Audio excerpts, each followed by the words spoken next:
Now we come to the conditions of wudu. What are the conditions of wudu? Number one, that he is a Muslim. Mumayyiz. Mumayyiz, that means he can recognize things in reality. That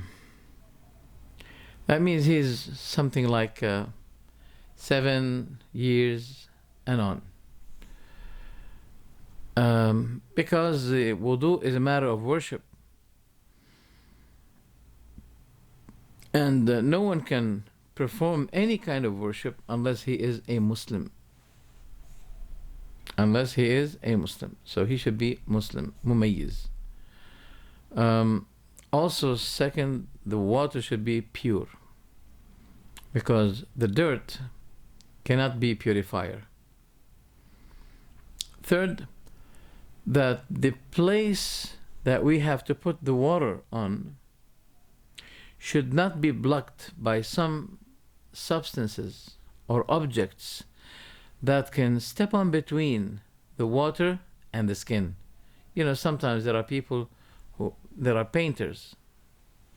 So painters, as they're painting, the paint will be reaching the body, and when it get dry, it will become a substance that will not allow the water to reach the skin, and such as also candle material or paint, or also women when they put this what do you call it, you know, the paint for women that put on their nails. Okay, now they put these things after when they have the period, and that is understood. But after they have no more period, when they take wudu, this should be removed, because the water should also reach the nails. So we have to take notice of this. Also for women, they should not be having the menses. Okay, or nifas. Hayd means menses. Nifas, blood birth after delivering. So no woman should say, for example, well, I have the period, but I can perform wudu. No. What had been narrated by the Prophet, that if he has janaba, that means ejaculating, wet dreams, or he intercourse with his family, his wife, and he wants to sleep, and he is a laziness had taken him. He used to be striking his hands to the wall, making what we call mash or tayammum. This case had been proven, yes, the Prophet did it, so we do it. But as for the women who have the period, no, if she has the period, so she cannot perform wudu. What are the important things or obligations of wudu? Number one, he should be having the intention present. Intention present. He should not be uttering the intention, because the place of the intention is in the heart. For example, if a person forgot to utter the intention, he forgot to utter it, but it's present in his heart, do we say to him that your ablution is not accepted? No. Why the intention is important? Because the Prophet, peace be with him, said, إِنَّمَا الْأَعْمَالُ بِالنِّيَّاتِ. That means the actions are conditioned with intentions to be approved, to be rejected. Okay? It is related to the intention. If the intention is for the sake of God, then his action will be accepted. And also, if his action goes correctly, in harmony with the sunnah of Rasulullah sallallahu alaihi wasallam, then also, so we have two important things regarding the action of worship. Action of worship. So here, regarding the matter of wudu, we have istihdarun niyyah, to bring the intention ready, which is in the heart.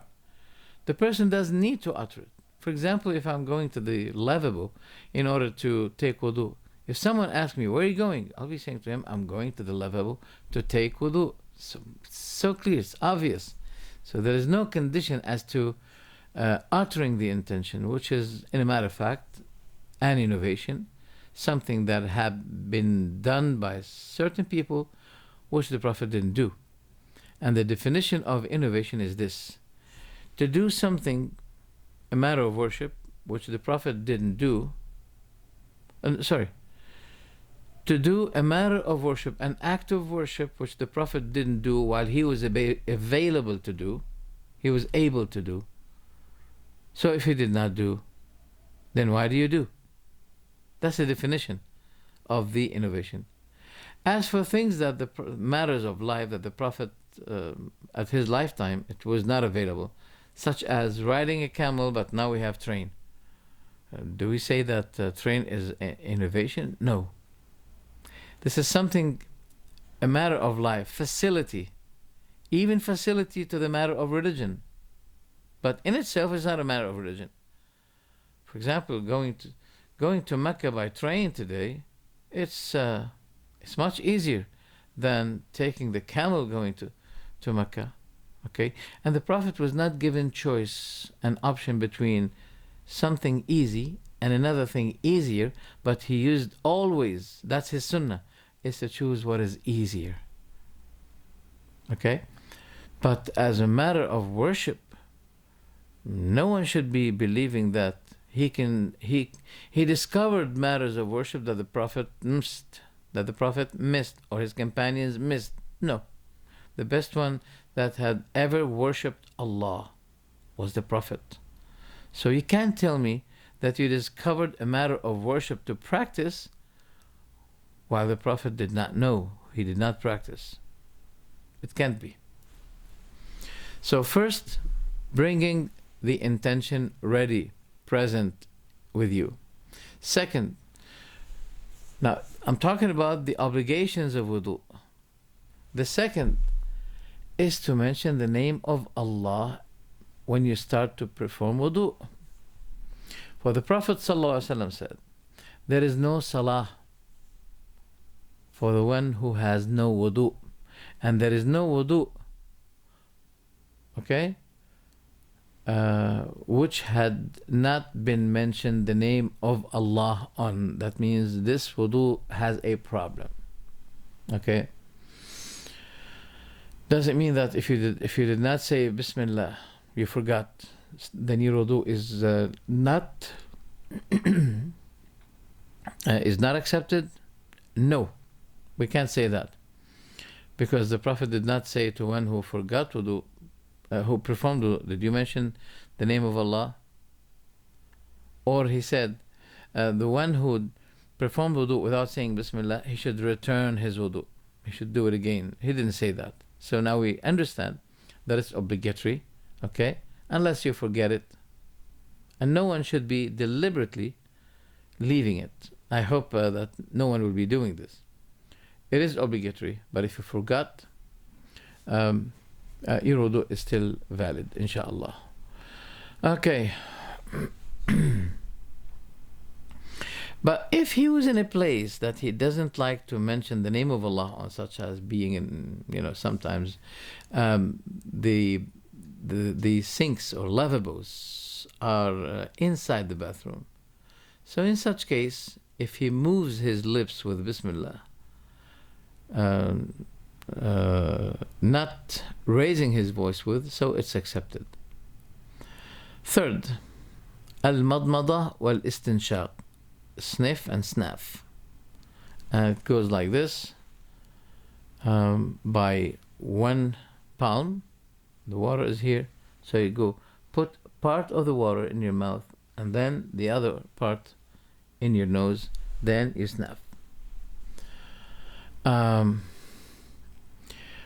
Is it obligatory? Yes. because washing the face is obligatory, and we mentioned before that the nose and the mouth are parts of the face. Fourth, washing the whole face perfectly, completely, at least one time, at least. One time is obligatory. More than that is advisable. Washing the hands to the elbow. To the elbow. Not little before the elbow, no. To the elbow. Not more than the elbow, no. To the elbow. It had been narrated that the Prophet ﷺ did this. And also, the sixth one is to rub the head one time, one back, the other one is fourth. One back and forth. Then he rubs his ears, okay, with water, or at least with the remnants of the water that are already in your hand after rubbing your head with the water. 7, rinsing as we mentioned, rinsing or washing the 2 feet. Okay, twice, 3 times. I mean, as I mentioned to you, that the Prophet ﷺ saw his companions rubbing their feet. Then he said, "Oh, woe to the feet from hell fire." Then after he said that, they changed from rubbing the feet to washing the feet, and that is agreed upon. That means Bukhari and Muslim narrated it. Now, the last thing is that some scholars, or many scholars, they made it conditional that you go orderly in the matter of wudu. That means you should begin with your face, not with your hands, then your face. But saying it is conditional, it had not been proven. Okay?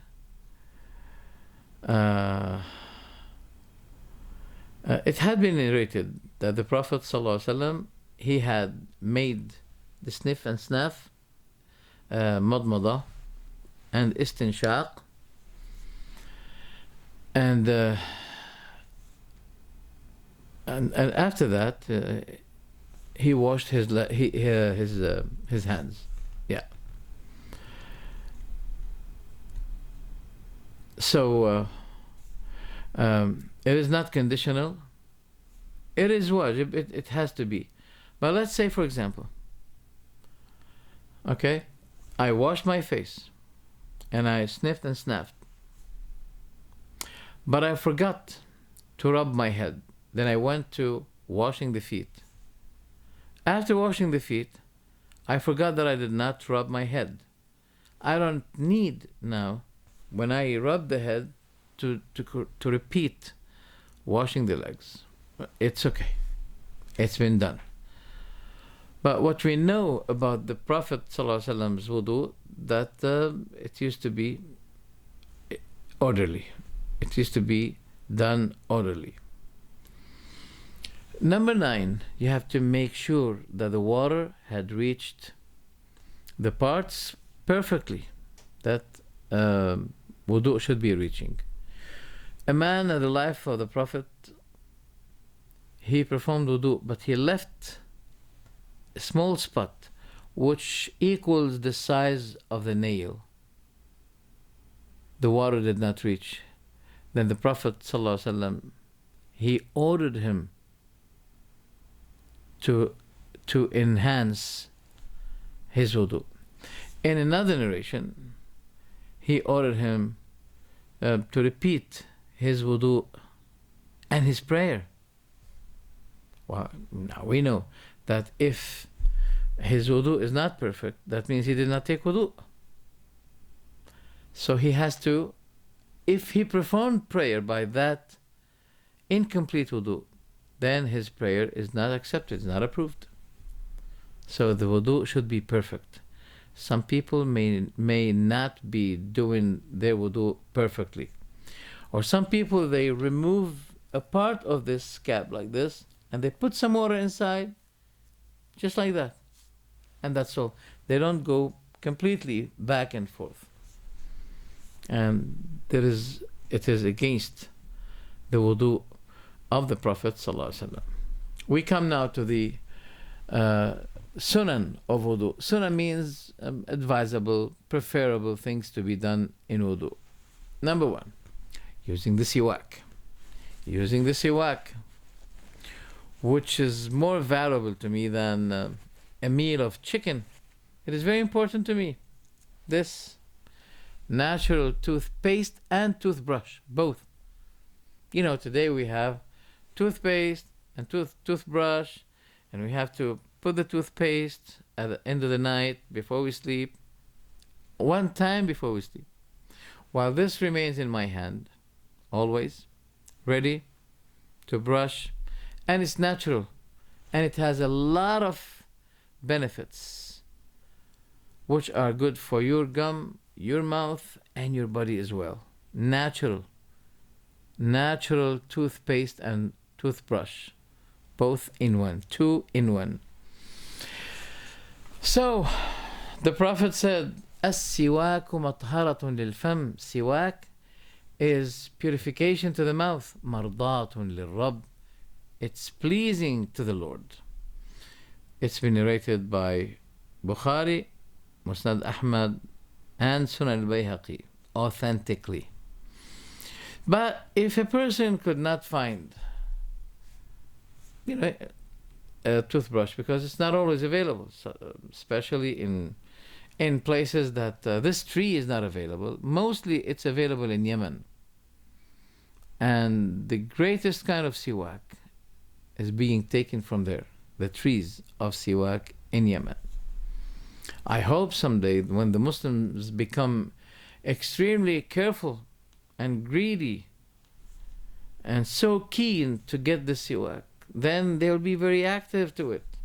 So there should be trade from Yemen to Europe to America to spread the siwak, which is natural and much more beneficial than these fake toothpastes, which many scholars, many scientists concluded that it is nothing.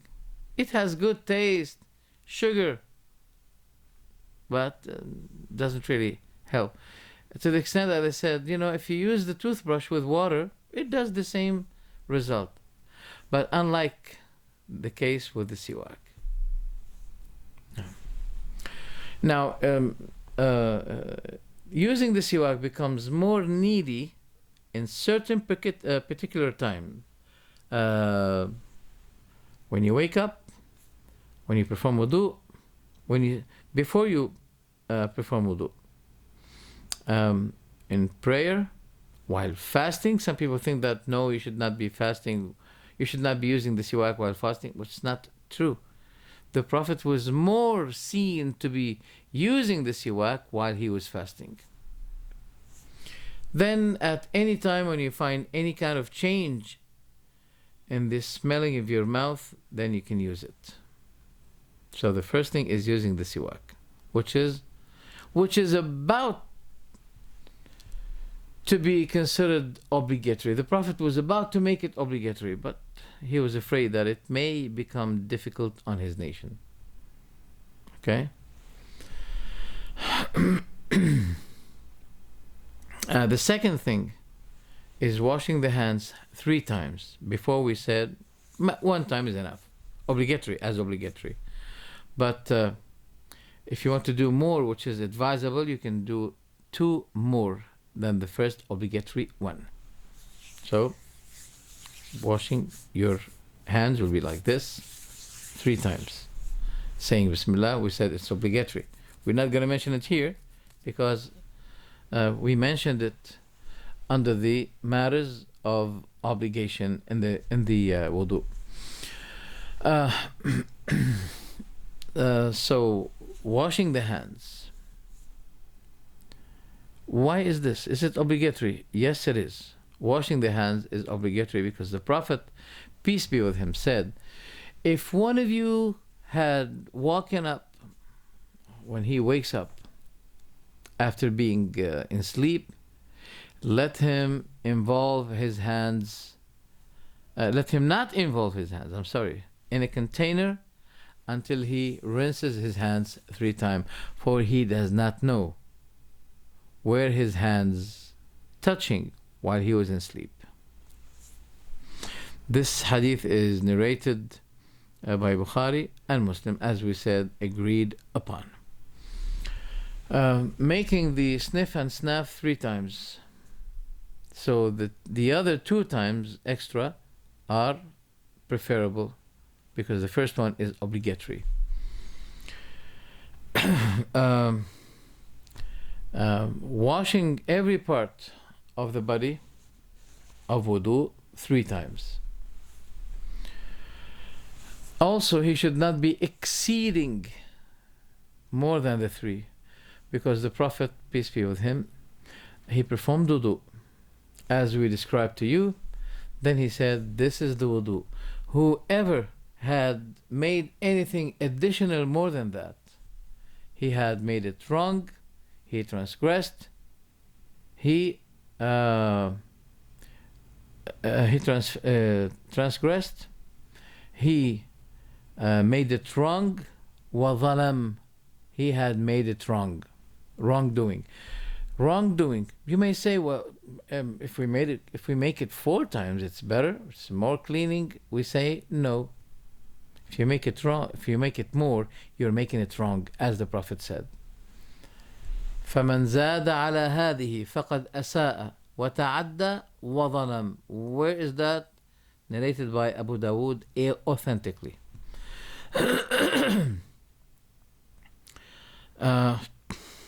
What about rubbing the head?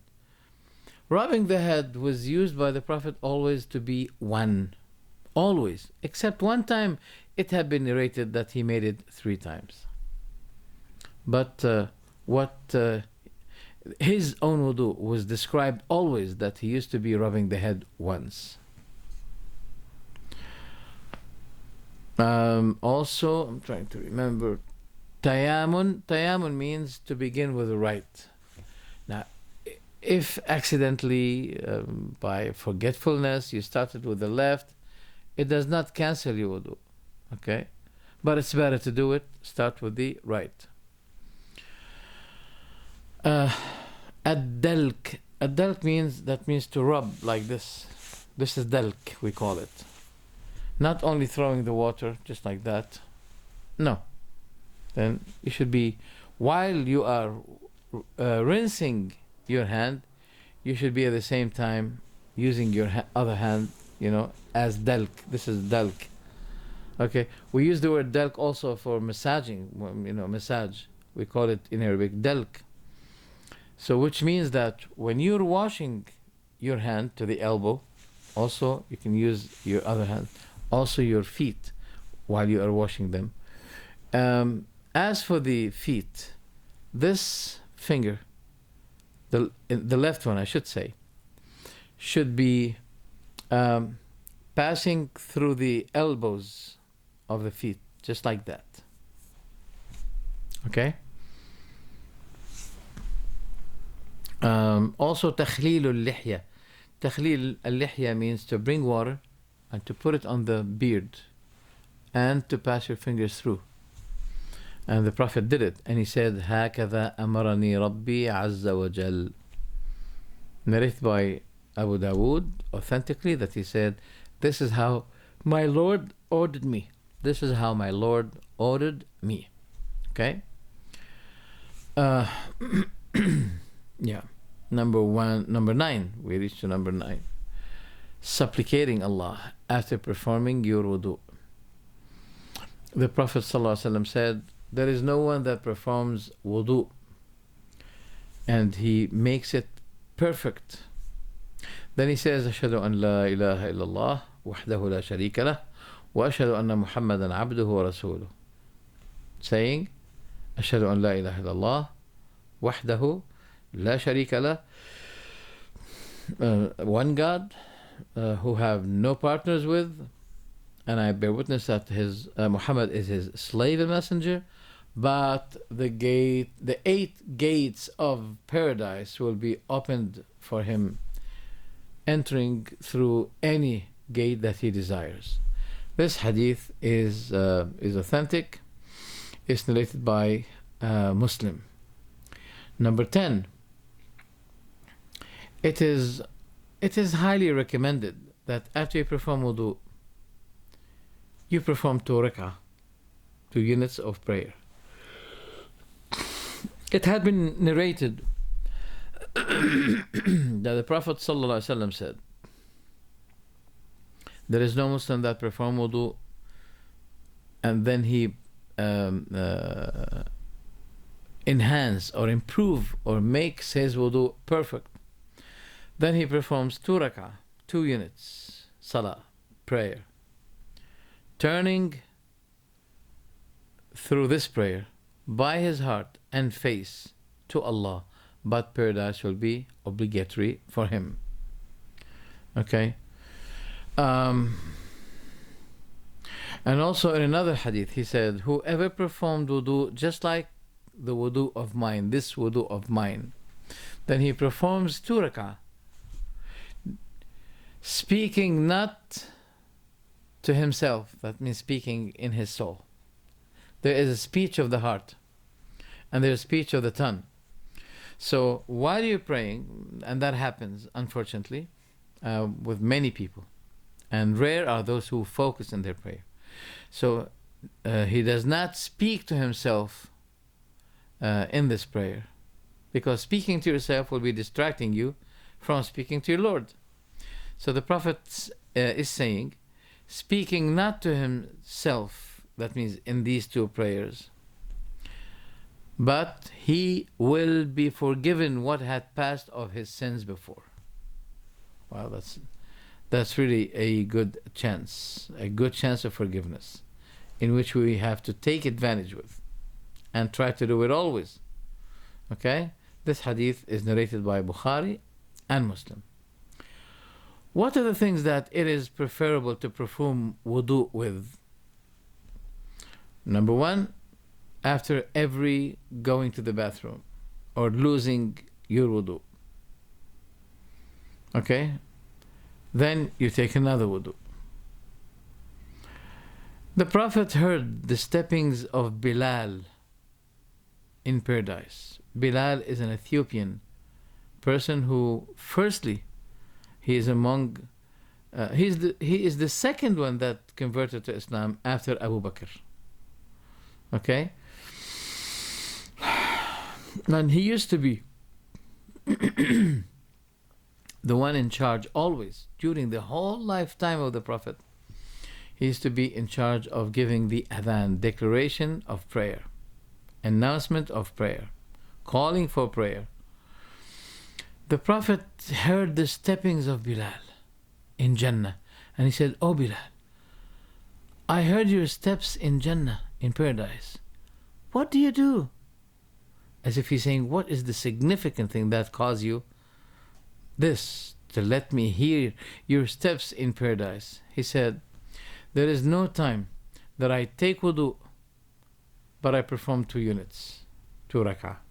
And there is no time that I lose my wudu, except I take wudu, another wudu after it. So after he loses wudu, he takes another wudu. And after he takes wudu, he always performs 2 rak'ah after it. That's what makes Bilal very significant.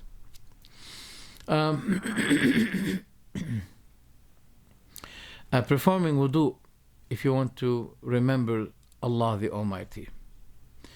A man had passed by the Prophet while he was urinating, and he said to him, "Assalamu alaikum." Then the Prophet did not return as-salam to him, or he replied him in his heart. Then when he came to this man after performing wudu, the Prophet said, "Nothing stopped me from returning salam on you except that I was not in a state of purity." In another narration, I hated to remember Allah while I'm not in a state of purity. Okay? So this is not obligatory. It is preferable. 3. Performing wudu before you sleep. It had been narrated by Al-Bara ibn Azib that the Messenger of Allah sallallahu alaihi wasallam said, if you come to your place of sleep, so you start to put your shoulder, your side on the bed, before this, perform wudu. Then take your right side for sleep. Right side. And this is the sunnah, the way of the Prophet, to sleep on the right side. It is better, especially for men, not to sleep on your back. It is better. It is not obligatory. And scientifically nowadays, science had confirmed this, that sleeping on your right side, it is more healthy than sleeping on your left side. Number 4,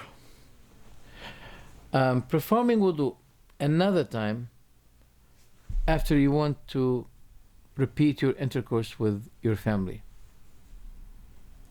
The Prophet said, peace be with him, if one of you wants to intercourse with his family, with his wife, that means, then he wants to make it again, let him take wudu. In another narration, he said, it is more active for his return. That means to return doing this another time. Okay? And it's preferable for him to make wudu before his sleep, even if he remains on his bed while he is junub. That means he had wet dreams. The Prophet used to be doing it. Also, renewing wudu for every prayer. It doesn't mean that every prayer you have to make another wudu obligatory. No, it is better, but it's not obligatory. The Prophet used to be performing wudu for every prayer, but once he performed the 5 prayers in one wudu. Then Umar radiallahu anhu, his companion, asked him, "O Prophet, I saw you today doing something usually you do not do." He said, "Deliberately I did it, O Umar." Why he did it deliberately? It seems to me that he did not want to cause any difficulty for his nation, because it may be understood that it is obligatory to make a new wudu after every prayer. So it's preferable, but it's not obligatory. That's why the Prophet did it all in one wudu. That means he was maintaining his wudu, lest it is be broken.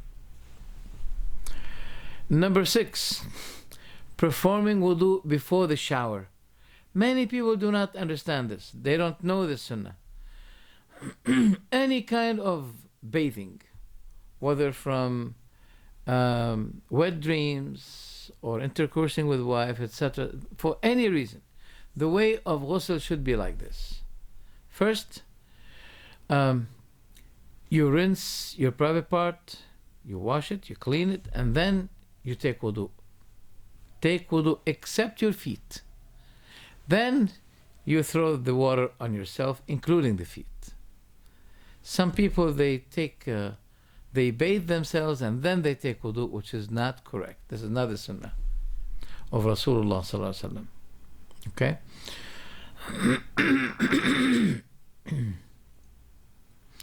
And also wudu from what the fire had touched. You know, today we grill the meat. That's what I understand from this hadith. The Prophet said, you should take wudu from what the fire had touched.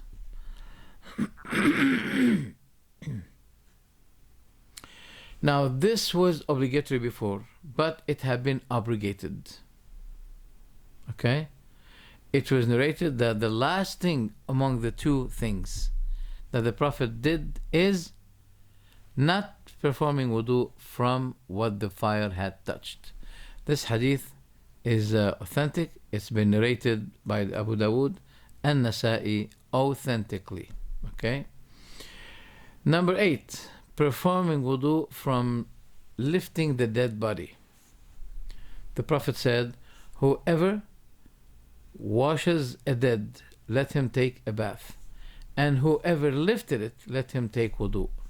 Is this hadith authentic? Yes, the hadith is authentic, narrated by Abu Dawood and At-Tirmidhi. And Al-Hafidh ibn Hajar, in his book At-Talkhis al-Habir, he said it is authentic. Okay? So what do we do in this case? Is it obligatory? This is not obligatory. It's advisable. And that's why Ibn Abbas, it was narrated that he said, ليس عليكم في غسل ميتكم هذا غسل فإن ميتكم ليس بنجس. There is no obligation on you to take a bath after bathing the dead body, because that dead body of yours, your relatives, etc., anyone, he is not dirty. So what do we understand? That it is preferable. It is not obligatory. We come then after that to the things that break wudu.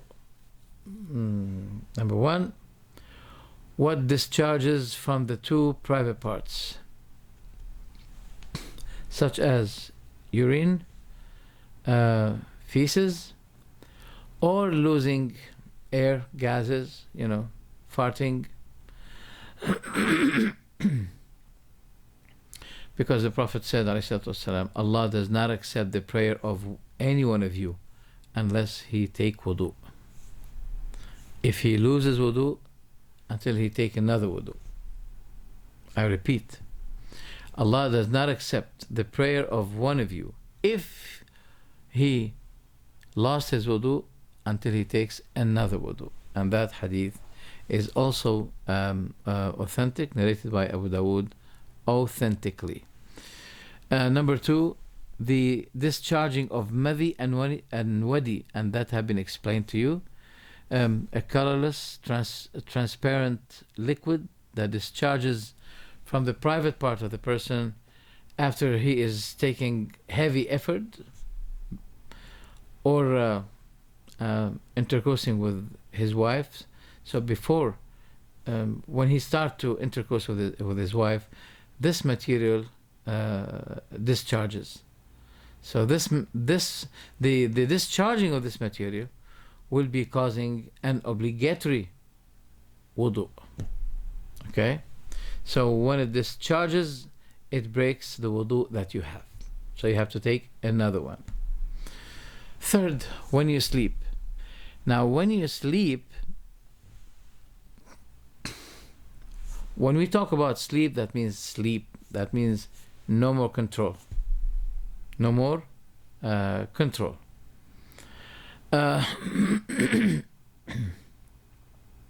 So sleep will be causing you to lose wudu, unless you sleep like this, like that. You are still in control. You're sitting down, okay? You're still in control, but your eyes are, overwhelming you. You can't resist. You're going like this, okay? And you're sitting down. So the sitting of the one who is on his way to sleep, or he is behaving like sleeping, that until this extent, your wudu is not broken. Okay? Only merely the mere moving down of your head going like this, that does not break your wudu. Okay? Touching one's private part sexually. I repeat, sexually.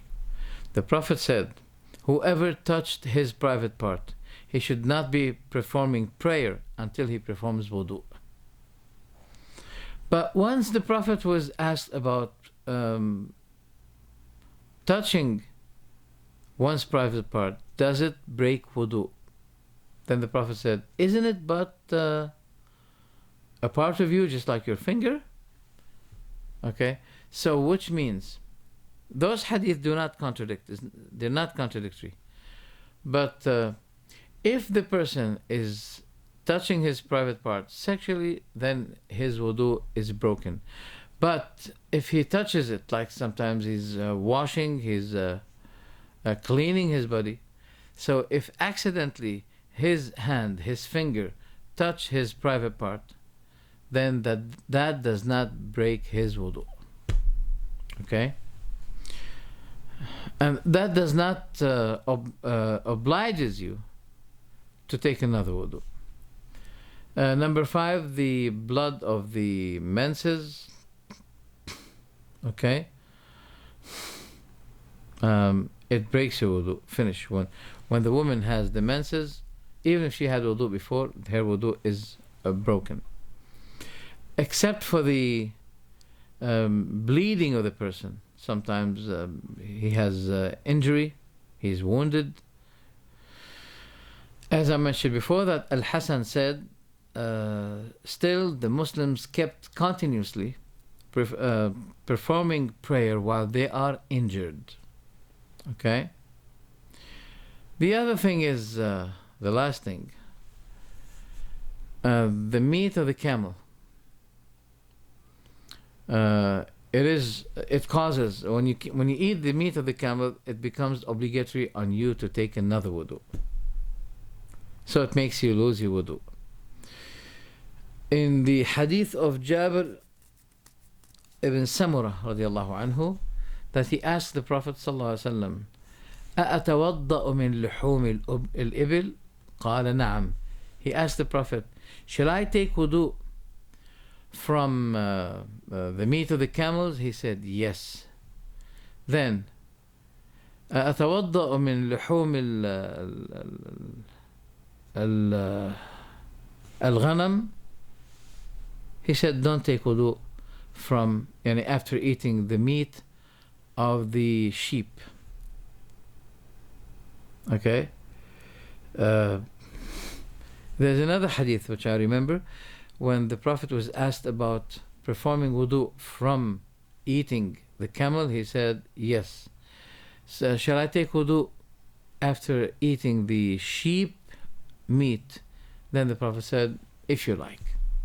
So saying if you like regarding the sheep, while not saying if you like regarding the meat of the camel, makes me understand that it is obligatory to perform another wudu after eating the meat of the camel. Okay? Now, what other things that does not break your wudu? Some people think that it breaks wudu, such as touching the foreigner woman. Foreign woman, we mean by this, she's not your wife, she's not your sister, she's not your daughter, she's not your niece. Okay? It doesn't break wudu. Even touching your wife, it does not break wudu. It's been narrated authentically that the Prophet ﷺ used to be kissing some of his wives, then he goes to the prayer without taking wudu. Without taking wudu. This has been narrated by Ahmad and many others authentically. Okay? But touching sexually, it will be causing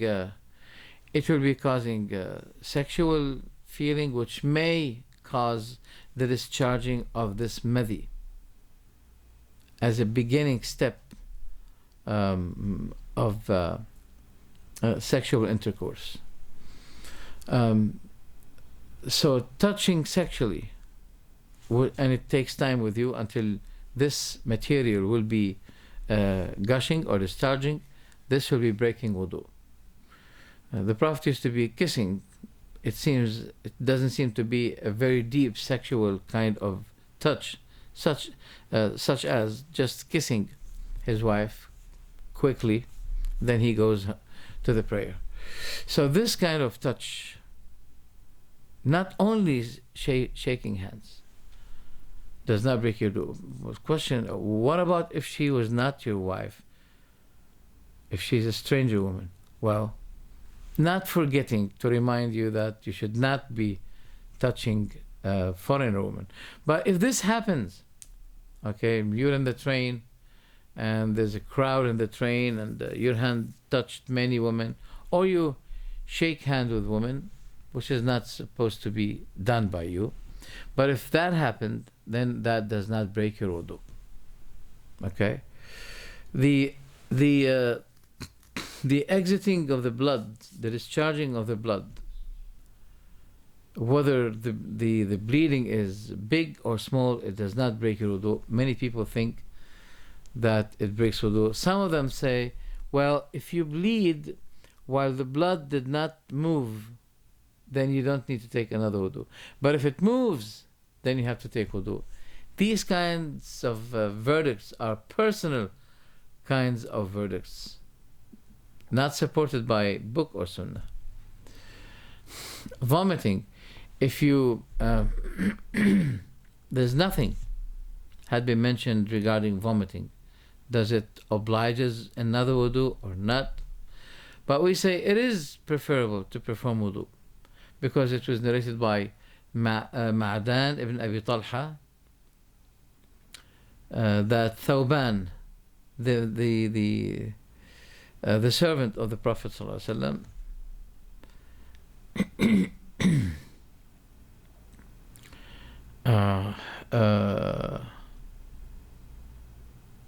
he vomited.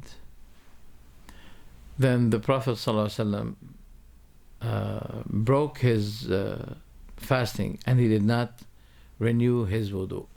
Okay? So what do we understand from this? As Ibn Taymiyyah understood, that from this hadith we can understand that it is preferable for you after vomiting to take wudu. It is preferable, not obligatory. If a person doubted whether he performed wudu or not, then what he does, if he doubted whether he took wudu or not, then he should be dismissing the doubt. By what? By taking wudu. But if he doubted after taking wudu, after being sure that he had taken wudu, if he doubted whether he lost it or not, then he should not be considering any kind of doubt. He will remain on his wudu. It doesn't harm you. If he doubted that something discharged from him while he's praying, the Prophet said, if a person found in his stomach something that it became unclear to him whether something discharged from him or not, the Prophet said he should not be leaving the mosque, the masjid, until he hears a sound or finds a smell. If you heard a sound or found a smell, that means you take wudu. If not, don't listen to the suggestions of the devil. Finally, laughing in the prayer. Laughing is not good. Okay? Laughing is not good. But if it happened, then it does not break your wudu. Okay? But there are many hadith that say if you laughed in your prayer, you should take wudu. Now, this hadith is not authentic. Imam Ahmad, a great well-known scholar, he said nothing had been proven regarding the subject of laughing in the prayer.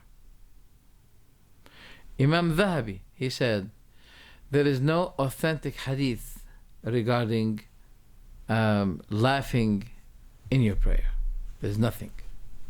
It doesn't mean it is okay to be done. No, but it's not. It doesn't make you lose your wudu. It doesn't break your wudu, but you shouldn't be doing it. By this we have ended the matters of wudu. Inshallah, next time we'll be talking about مسح على الخفين والجوربين والنعلين, rubbing on the khuf. Khuf is it looks like shoes, but also it looks like socks. It's in between. Okay? Some people use it, especially now in Pakistan, in many countries they use it. Rubbing on it, is it permissible or not? What about socks? What about shoes? Is it permissible or not? We say yes, it is permissible, and we will come to the details of that inshallah on another next episode. Thank you very much. Wassalamu alaikum.